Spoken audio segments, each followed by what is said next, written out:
In this next episode, we're going to hear from Dr. Lisa Gollin, who's an ethnobotanist at the University of Hawaii.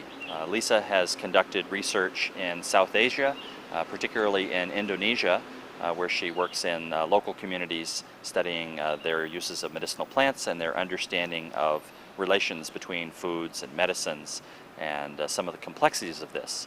And one of these complexities that she will be discussing is the role of smell and taste. And it turns out that there's a lot to do with smell and taste, and I think you're going to enjoy what she has to say. So thank you, Lisa, for presenting today. Thank you. That would be Southeast Asia. Southeast Asia. Okay. Ciao. This presentation is based on research I conducted in Borneo, Indonesia. It was about how native plant users rely on taste, smell, and touch to identify and apply medicinal properties in plants. I'm going to take you on a grand tour of my research, the context, methods, theory, and some of the key findings. Here is the take-home message. Sensory perception plays a major role in how people identify and use medicinal plants. Ethnobotanists, ethnobiologists, and anthropologists can gain a better understanding of the cultural and chemical basis for the use of medicinal plants by looking at how people conduct sensory evaluation of plants. Field botanists and ethnobotanists can improve their field taxonomy skills and gain a richer appreciation of the plant world and how native plant practitioners select and use plants by learning to identify plants by their scent, taste, texture, and the sounds they make. For example, the crushed leaves of many Fabaceae smell like cooked beans, and some Myrtaceae leaves smell like guava. Even hearing can be an aid to identification. The Mixa of Mexico call one tree the snake rattle because of the seed pods dry when they mature. The seeds become loose in the pod, producing a sound reminiscent of rattlesnakes. Okay, now on to Borneo. The Borneo forest environment is not only spectacular to look at and listen to, you can smell, taste, and touch the complex chemical communication that is going on among and between organisms. Forest moisture brings out a layered array of smells, such as the odor of raw meat or fried potatoes, the smell of maple syrup, the tang of lemon, the bite of pepper. I learned to recognize and rely on odor and taste to guide my way through the dense forest and to specific plant resources. I could follow the nutty, gently foul, and buttery sweet smell of the understory ginger at Nglidah punicea. When walking through the woods with friends in Borneo, I noticed that people frequently snapped off leaves and put them to tongue or nose for identification, or used a machete to nick a tree, to take a swipe of the latex, or to examine the inner bark or xylem. Although this is often done for the purpose of identifying a plant or determining a plant's medicinal or other value, it also becomes almost a behavioral tic, a regular assessment of one's surroundings. After several ethnobotanical field investigations around Indonesia over the course of more than a decade, it became clear to me that native plant practitioners place a high value on certain sensory features of plants. And I found in Java, Maluku, and Sumatra, people in Borneo discuss and order plants according to essential sensory properties such as bitter, astringent, pungent, and so on. My findings are based on 14 months of research conducted in small settlements along the upper reaches of the Bahau River watershed. The Bahau River Valley is in East Kalimantan, central Borneo. The people I live with are a subgroup of Kenyah, the Kenyah Leppo. Langtabulo is situated at a bend on the upper reaches of the Bahau River. Borneo's rivers serve as the main routes of transportation, communication, and commercial traffic for the Kenyah. Langtabulo has a population of about 165 people. There's regular outmigration to Malaysia in search of temporary wage labor employment. Many students leave to attend junior and senior high schools downriver. The Kenyah Leppo are the majority cultural group in Tubulo, although there is also members of other cultural groups in residence. The Leppo are shifting cultivators. These are views of Nugan, or planting season. Well over 200 taxa that make up the Leppo botanical toolkit are gathered or grown from the forest and riverine areas, swidden and wetland fields, and the villages. This table presents an ethnotaxonomy of ecological zones as described by Tubulo residents. Wherever a particular plant may sit on the continuum between wild and domesticated, it is apparent that much of the botanical pharmacopoeia is tied to an agrarian and horticultural lifestyle. Approximately 34% of medicinal plants are garden and field plants.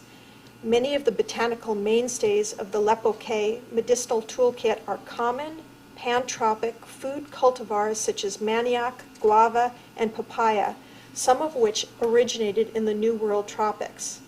The second most familiar zone for gathering medicinal plants is managed successive areas in varying stages of regeneration. An estimated 27% of medicinal flora is found in these secondary forest zones. Only about 19% of medicinals are found in primary old-growth forest. However, some of these are the most highly valued plants, such as endemic and native understory gingers and aroids. Finally, 13% of medicinal plants are pathway, weedy plants, common in disturbed areas close to the village. A key question for ethnobotanists and ethnopharmacologists is, what is the cultural and chemical basis for the discovery and ongoing use of medicinal plants by indigenous peoples? Linked to this core question are issues of effectiveness. Does a plant medicine work, and how is efficacy defined? A growing number of anthropologists have shown that sensory perception plays a major role in how humans identify and use pharmacologically active plants. Humans have forever relied on the senses to interpret the effects on the body of plant substances and their unseen constituents and to organize indigenous pharmacopoeia.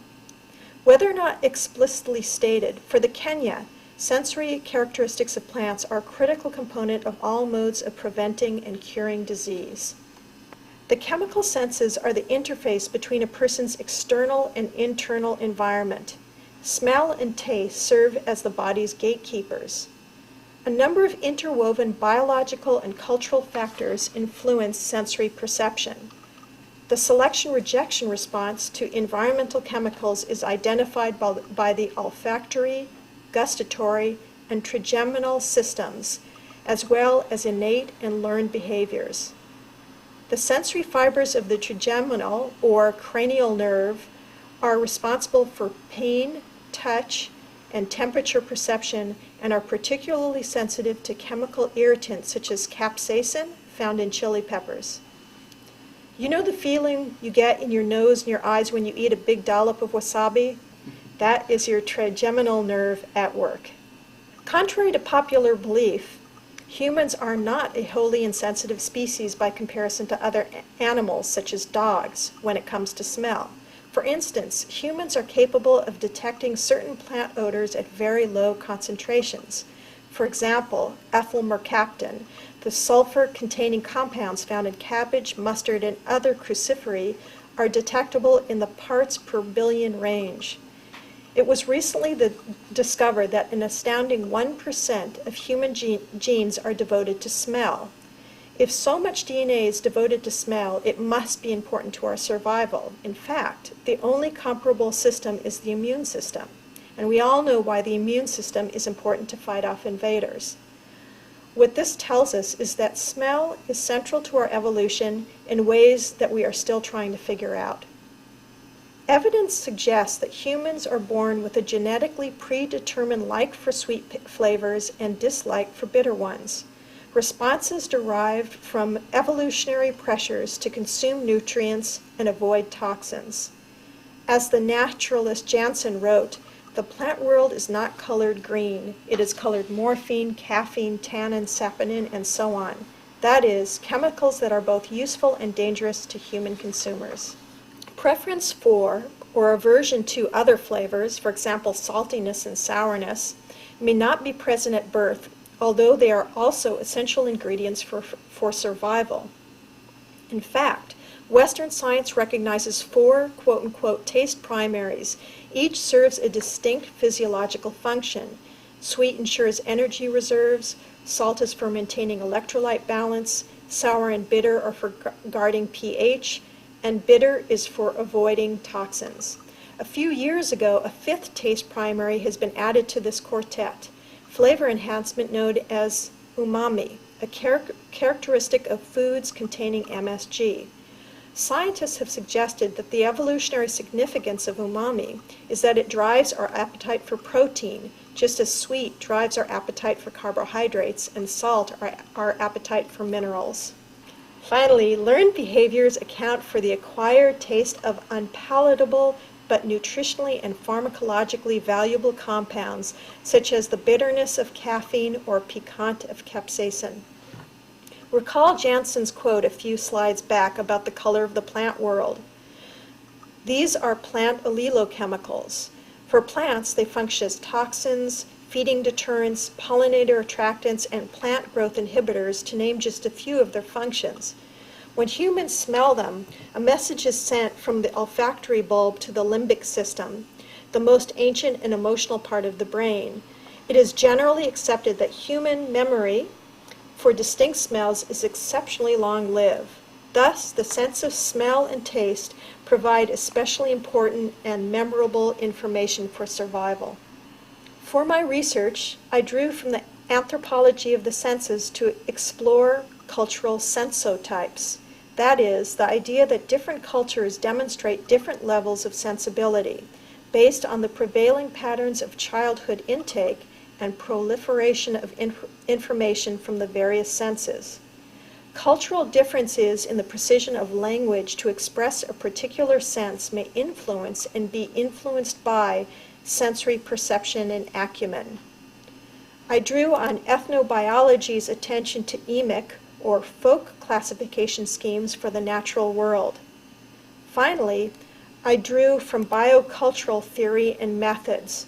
The biocultural approach presents a synthesis of scientific and symbolic branches of anthropology and is interdisciplinary in that it draws on fields outside of anthropology, such as botany, pharmacology, medicine, nutrition, and ecology, in order to better understand human interactions with the natural world. Now I'm going to discuss the natural and social science methods I used to conduct my research. This is Tanaping Laing, participating in a pile sorting exercise used to gain a better understanding of how people categorize health problems. I interviewed and worked alongside Indonesian government medical personnel translating Kenyah Leppo K disease terminology into Indonesian for clinicians from other regions of Indonesia. My research assistant, Baun, and I conducted interviews on plant selection, preparation, administration, and outcomes of treatments, as well as sensory and symbolic attributes of therapeutic flora. I explored children's plant knowledge by observation and participation in children's play, informal discussions of study plants, and by asking all of the elementary school children to draw pictures of any Kenya plant medicines they were familiar with and writing down the names of the plants illustrated. This is a focus group that was conducted in the forest with a group of men from Tabulo. This is a shot of me preparing vouchers in the kitchen, and as well as the drying rack I used to dry the plants. The drying rack was over the hearth, and that worked quite well. We collected 192 voucher specimens for the study. Study specimens were identified by both the Bogor and Leiden herbaria. I also received help from a number of taxonomists at the Bishop Museum and elsewhere.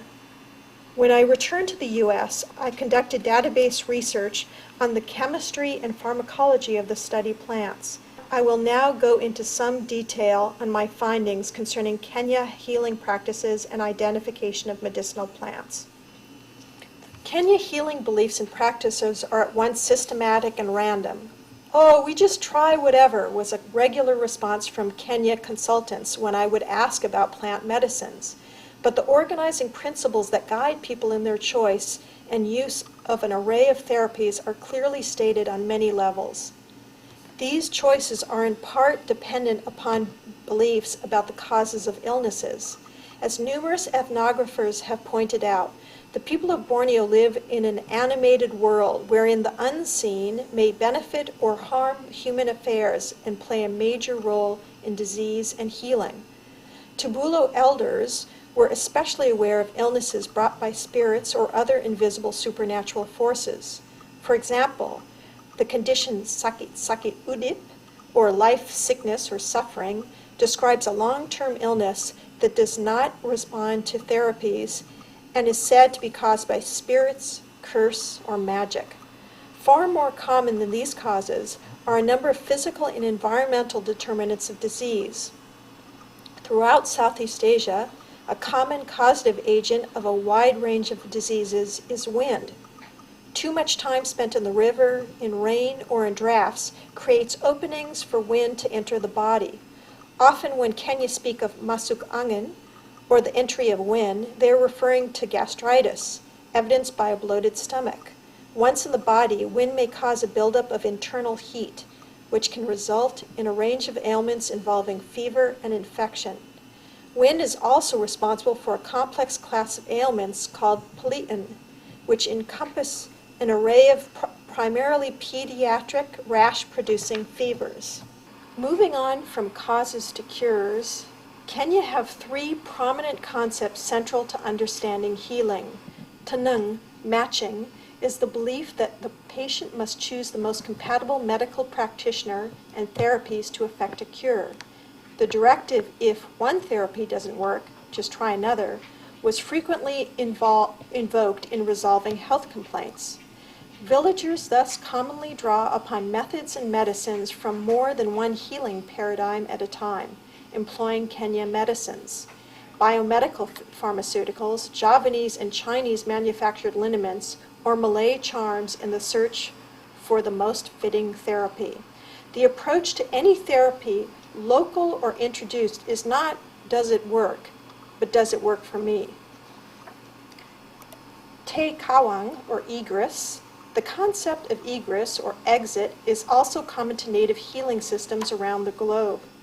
It involves coaxing disease out of the body and looking for visual signs that it has exited.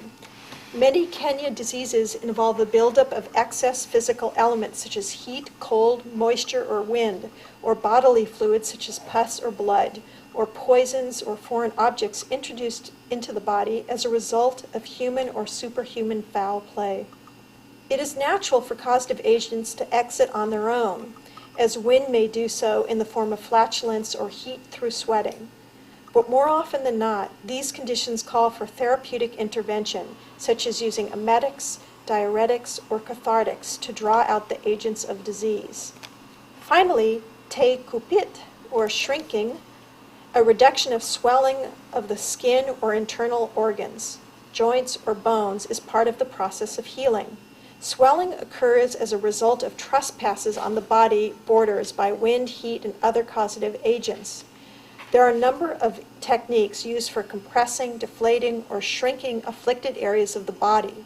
For example, several bitter plants serve to drive fever out of the body and shrink the luung kayung, that is, the fever organ, what we would call the spleen. Spleen enlargement is one of the symptoms of malaria.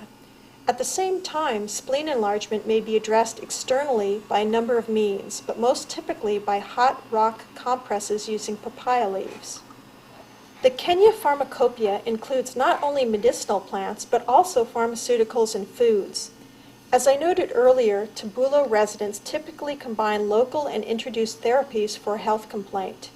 Villagers can be wary of what they call alien or foreign medicines, but also stockpile pills and even inoculations. This is a talisman in the home of Tubulo's oldest couple, a syringe vial decorated with a feather and beads. Biomedicines are incorporated and used according to pre-existing notions of healing. For example, One of the tubulo shot experts told me that an injection of a certain serum makes one sweat and can be used to encourage egress in patients with fever convulsions. This came with the warning that the serum must match or tenung the patient's blood type. In Southeast Asia, understanding food and medicine is critical to understanding healing. The Kenya have many dietary practices tied to health and healing. For example, foods with the quality sambao, meaning juicy, namely fruits such as coconuts, melons, cucumbers, and the like, are avoided by those sick with malaria, as juicy fruits are said to cause spleen enlargement. Bitter foods are eaten to prevent and treat malaria and other fever diseases because they shrink the spleen.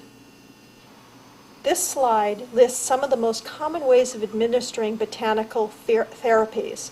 This is okobut, demonstrating how to blow water from the internodes of a bamboo used for cleansing the eyes of foreign objects. Breast milk can also be a delivery system for plant medicines, as when a mother eats certain plants in order to treat infant oral thrush. Another cure for thrush is for her to coat her nipples with the sticky sap of a species of macaranga for her suckling infant. The majority of botanical preparations are boiling water extracts, called decoctions, and hot or water extracts, or infusions. To treat an infected case of cradle cap, Tinan Ulao gathered a large handful of acapale and boiled it until the water in the pot had turned blood red. The cool liquid was used to bathe the baby's head and body repeatedly over the next several days. Many medicines may be introduced into the bloodstream via incisions and tattoos. Among Leppo elders, a popular way of treating rheumatoid pain is with tattoo. A dye is made from a mixture of rainforest pandanus ash and a few drops of kerosene or gasoline, and then rubbed into the design. Sometimes small incisions are made in the skin both to facilitate egress or exit and to hasten the absorption of a drug. One of the most routine forms of topical procedures is the use of hot rocks. A smooth, round rock is heated in the fire, then wrapped with a piece of black cloth to concentrate heat, or a large leaf. Plants are placed on the afflicted part of the body, and the rock is rubbed over them repeatedly. This method opens the pores for more rapid absorption of topical ingredients, encourages egress, shrinks swellings, and warms the body. Here we see my Kenya host father treating a puncture wound with a hot rock wrapped in a leaf and rubbed over ginger. I will now discuss the chemosensory properties as they relate to use of plant therapies. The Kenya Leppo sense vocabulary is elaborate. I recorded dozens of taste, odor, and tactile terms. Flavors are discussed in detail when describing foods and medicines. For the most part, the Leppo recognize at least 7 basic flavors: bitterness, astringency, sourness, sweetness, saltiness, spiciness, and gelame. Gelame is the same as umami, or the flavor-enhancing quality of MSG. Pait, bitterness, and pat, astringency, outnumber all other properties for explicit medicinal import. The foremost function of bitterness is to chase illness out of the body. As an expellant, bitterness also serves another purpose. Bitter elements may be used to hasten childbirth. The Tubulo birth attendant explained that quinine tablets are sometimes given to a woman after her water has broken because the bitterness makes the baby come out faster. Substances with bitter properties are also the primary curatives for fever conditions, and to a lesser extent for skin infections and stomachache. All of the most effective plants taken internally for fevers are bitter. In the words of one respondent, if there is no bitter in the body, one will get sick with fever. That's why chloroquine is bitter.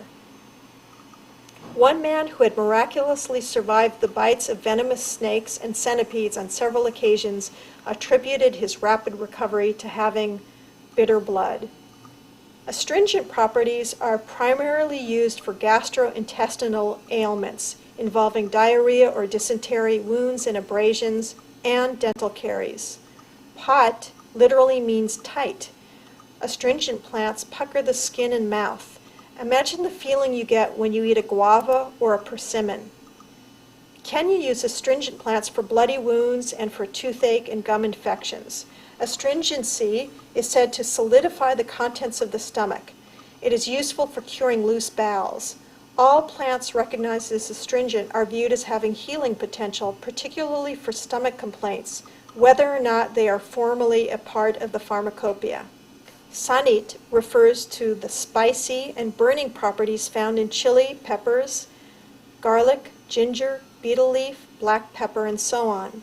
Externally applied, sanit substances are used to prevent or treat pustular skin infections, sore muscles, and stomach ache, and to expel foreign bodies from the eye. Internally taken, spicy substances are used for their warming or heating properties. They draw out and extinguish the causative agents of infection and disease, such as wind and worms. Curatives for wind and fever are often combined with external rubs, such as with shallots, to help the patient sweat in order to break a fever. Earlier, I mentioned the fifth official taste primary, umami, or MSG. Umami is a flavor principle of Japanese cuisine, as it is in other Asian culinary traditions. But this quality goes unnamed in many other cultures. There is no equivalent word in English. The Leppo, however, use the term gelame to describe certain fungi and leaf additives which have the flavor-enhancing quality of MSG. Gelame is not explicitly a medicinal property. However, Kenyah believe that both gelame plants and powdered MSG, a common condiment throughout Indonesia, can neutralize the effectiveness of certain medicines. Another interesting sensory property is dagang. It describes the scratchy, gag-inducing feeling in the nasal cavities and in the back of the throat encountered in bitter manioc or bamboo shoots. Although not explicitly medicinal, I mention this because it is amazingly specific in identifying plant chemicals. This quality identifies the volatile cyanogenic compounds found in these species.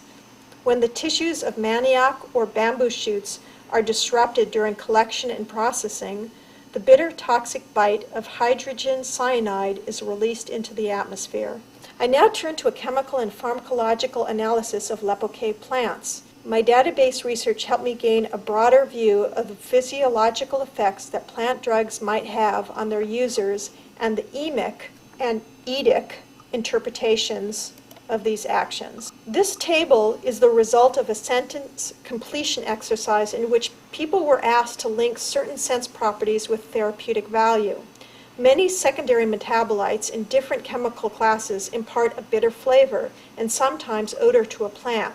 For example, cucurbitacins. Alkaloids in particular provoke a single bitter taste and constitute a large, diverse group of chemicals widespread in angiosperms. Humans learn about medicinal plants in part from the physiological effects of taste, conditioning, or simple associations involving the senses that develop in the daily interplay humans have with plants. Plants that affect the GI tract would appear to be likely candidates for conditioned learning because taste aversions are mediated through this system.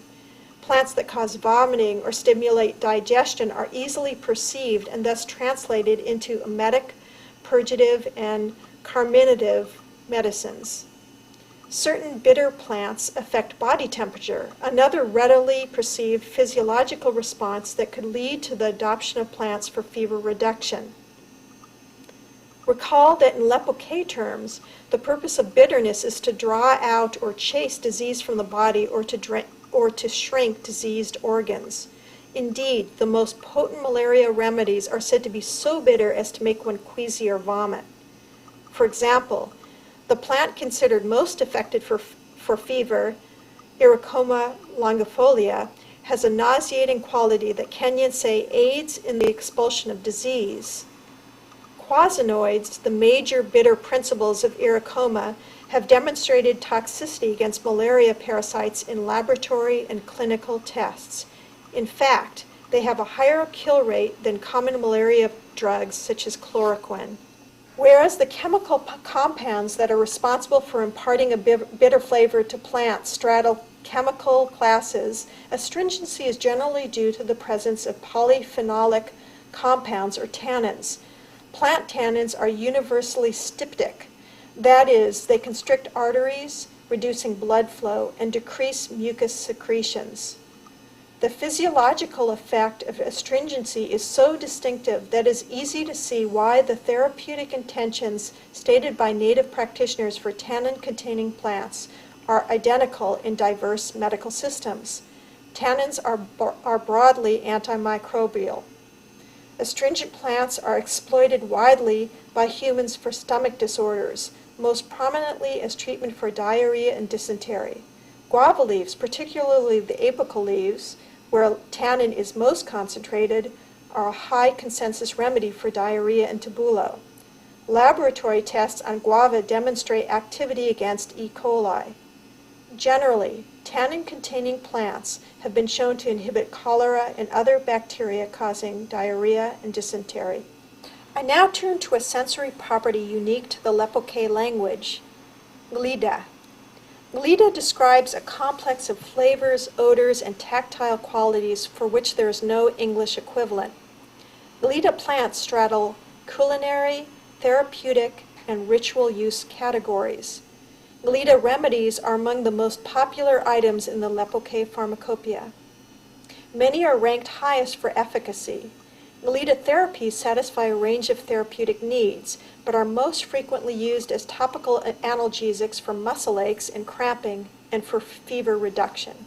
This quality was a real puzzle for me. Several taxonomically unrelated plant species, as well as a moth larva, were described to me as having this quality. Nglidah can be found in different plant parts of, for instance, betel leaf and related species, sweet peppercorns, lemongrass, and a number of very fragrant understory gingers, to name just a few. One of the nglidah gingers smelled and tasted all at once of gasoline, licorice, and menthol. Even the citronella mosquito spray I brought to the field smells and feels nglidah, according to my Kenyah friends. Similarly, all commercial mentholatums have a cooling and warming effect on the skin that feels nglidah but does not taste or smell nglidah. It took me a long time to figure out what Kenyah friends were talking about when they referred to a substance by this name. But with time, I was able to correctly identify this quality on my own. This mysterious property found in distant species is distinguished by a number of chemical and pharmacological similarities. Of special interest is the nglidah tasting and smelling moth larva known as ulet samban. The larvae are said to epitomize the quality of nglidah. The larva tastes at once cilantro refreshing, buttery rich, and acrid. This is the most agreed upon remedy to treat the locally distinct suite of wind ailments broadly referred to as palitin. I discussed this earlier. Applied externally, the larva is regarded as cooling and necessary for deflating and expelling disease. At the same time, it is consumed as a coveted snack food, as well as for its warming property. Larvae pupate in the moist sapwood of a euphorbiaceae tree. The juicy red fiber of the tree is squeezed to make a black dye for woven crafts. These larvae are chemically, and by extension pharmacologically, interesting. Immature larvae are a buttery yellow color and become increasingly engorged with the red juices of the sapwood and become strong-smelling as they mature. Only mature larvae are regarded as potent for medicine. The mandibular glands of these larvae are swollen with a secretion that contains volatile compounds that function as defensive substances. It is not clear if larvae are absorbing external compounds from the host plant or biosynthesizing new ones of their own making, or a combination of both. In any case, like pills, these larvae are concentrated chemicals. Many defensive compounds present in insect excretions possess antibacterial properties. Larvae contents easily dissolve in fat and are of low molecular weight, indicating that components may be easily transmitted through the skin, the typical mode of administration for this medicine. Use of these larvae to treat childhood systemic diseases and malaria has been reported among other groups in the region. When I returned to the U.S. and was able to investigate the chemical constituents of the nglidah plants and the larva, I found that they shared many of the same compounds. All of these plants are high in terpenoids. Constituents found in many of the nglidah species account for the distinctive odors and flavors of citrus, citronella, black pepper, and sometimes of coriander and anise. Compounds such as citrol, geraniol, and limonene lend a citrus essence to plants and are present in many nglidah species. Constituents such as cubebine give black pepper and other pipers their characteristic punch and are often found along with citronella and citrol components. Plants deemed externally nglidah all possess camphor, menthol, eugenol, a key ingredient of clove, which are numbing elements. Finally, there is the refreshing key note of coriander created by linalool, present in some taxa.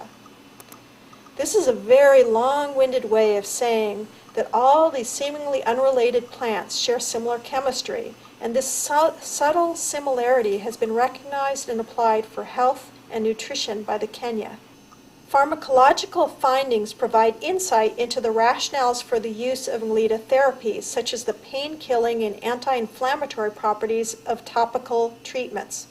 However, it is difficult to characterize the specific relationships between particular constituents of plants and particular symptoms of illness.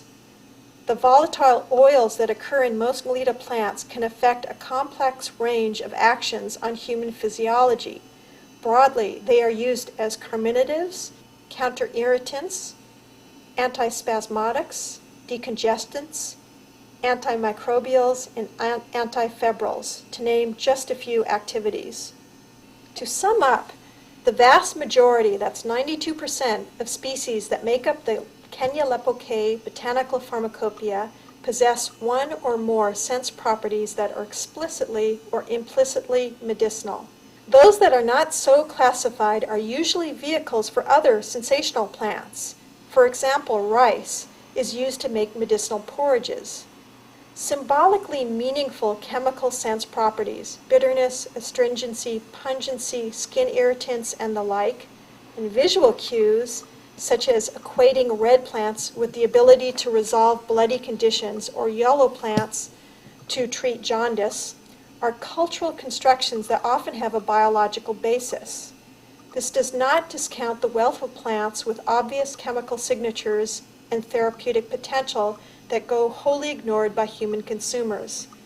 Not all plants with a blood red sap are employed as wound healers. Not all bitter plants are considered therapy for fevers or GI conditions. Rather, such attributes function as a memory aid for earmarking a subset of taxa in a biologically diverse and chemically complex environment. In other words, in plant-dependent societies, a plant that is astringent may be more worth testing for its anti-diarrheal potential than one that is not. In closing, Kenyah Leppo principles of bitterness, astringency, pungency, and so on mirror widespread patterns of use. Less obvious sensory categories, such as the property nglidah, accentuate the subtleties and sophistication of perception, interpretation, and application that guide native therapeutic systems.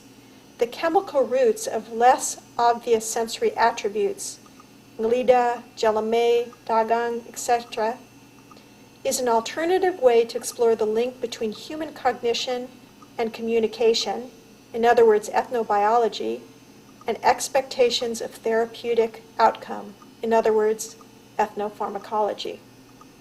Thank you.